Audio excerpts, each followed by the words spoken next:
Ukisoma kanuni za umoja wa vijana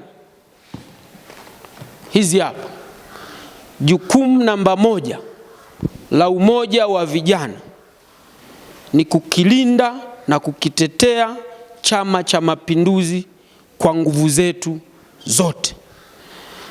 Tukishindwa kukilinda chama hiki, tumevunja kanuni ya umoja wa vijana. Tunakilindeje? Hatukilindi kwa kutumia magomvi au njia zingine. Tunakilinda kwa kujibizana na wale ambao wanakishambulia chama chetu. Wengi mnasikia huko watu wanasema miaka 60 CCM haijafanya kitu, na wanailinganisha nchi yetu na nchi zingine. Unajua wale jamani wajanja kidogo. Ukiwasikiliza wapinzani wakikwambia Tanzania haijaendelea, watakulinganishia Tanzania na Marekani, ndio watakwambia haijaendelea.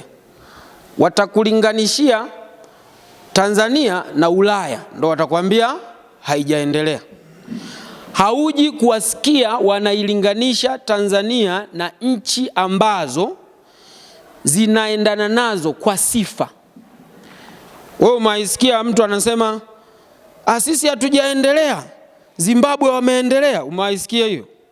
Kwa Tanzania inatakiwa kushindanishwa na nchi ambazo inalingana nazo kwa sifa. Walinganishe Tanzania na Zambia, Tanzania na Malawi, Tanzania na Burundi, Tanzania na Kongo, Tanzania na Central African Republic, Tanzania na Zimbabwe, Tanzania na Chadi, Tanzania na Somalia. Walinganishe hapo, alafu tuone Tanzania imepigeje hatua kimaendeleo. Wakilinganisha hivyo, unakuja unagundua Tanzania ndio nchi inayoongoza kwa amani kati ya nchi hizo zote nilizozitaja, na championi wa usimamizi wa mafanikio hayo ni Chama cha Mapinduzi. Na Chama cha Mapinduzi ni nani? Ni mimi na wewe ambaye tuko hapa leo. Kwa hiyo tunatakiwa kutembea kifua mbele kukitetea Chama cha Mapinduzi. Lakini jambo lingine nilizungumza juzi hapa, nikasema sisi hatuwezi kulinganishwa na chama ambacho kwanza wanatukosea, chama ambacho sio taasisi. Unajua Chama cha Mapinduzi ni taasisi, lakini wenzetu chama chao kinaendeshwa kwa kauli za mtu mmoja, sio kauli za vikao. Chama chao kinaendeshwa kwa mihemko, sio kwa utulivu. Chama chao kinaendeshwa kwa misigano, sio kwa maelewano. Chama cha Mapinduzi hakiko hivyo. Na wanasema ibada njema inaanzia nyumbani. Kabla hujapewa kuongoza nchi, lazima ukomae ndani kwako. Wewe unasema CCM haijafanya kitu kwenye nchi hii, wakati wewe una umri wa miaka 30, kwa sababu Chadema imeanzishwa mwaka 1992. Mwe mnawajibu huko 1992. Leo ni 2026. Wana miaka zaidi ya 30. Kwa umri huo mkiwachunguza kwenye chama chao, maendeleo ndani ya chama chao yanaendana na umri walionao?